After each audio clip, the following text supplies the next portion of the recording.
நண்பர்கள் அனைவருக்கும் வணக்கம்.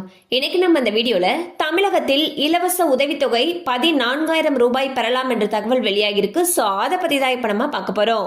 திமுக தலைமையிலான தமிழக அரசு தற்பொழுது தமிழ்நாட்டில் ஆட்சி செய்து வருகிறது.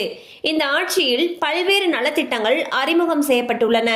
குறிப்பாக பெண்களுக்கு பல்வேறு வகையான திட்டங்கள் செயல்படுத்தப்பட்டு வருகின்றது.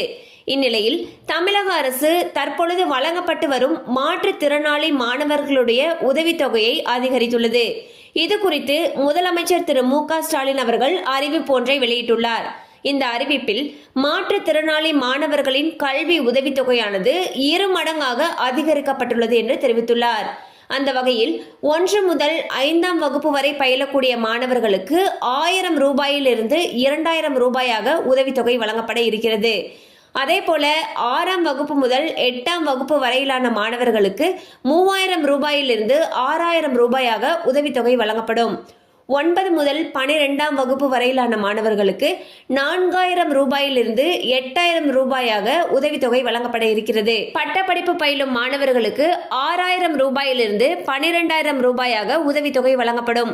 அதே போல தொழில் கல்வி பயிலும் மாணவர்களுக்கு 7,000 ரூபாயிலிருந்து 14,000 உதவித்தொகை வழங்கப்படும். ஸோ வந்து பார்த்தீங்கன்னா தமிழகத்தை பொறுத்த வரைக்கும் பல்வேறு நலத்திட்ட உதவிகள் அப்பப்போ அமலுக்கு வந்துகிட்டே இருக்கு. அந்த வகையில் மாற்றுத்திறனாளி மாணவர்களுக்கு வழங்கப்படக்கூடிய உதவித்தொகையை 2 மடங்கா உயர்த்தியிருக்காங்க. அந்த வகையில் 1 முதல் 5ஆம் வகுப்பு வரை பயிலக்கூடிய மாணவர்களுக்கு 2000 ரூபாயாக உதவித்தொகை உயர்த்தப்பட்டிருக்கு.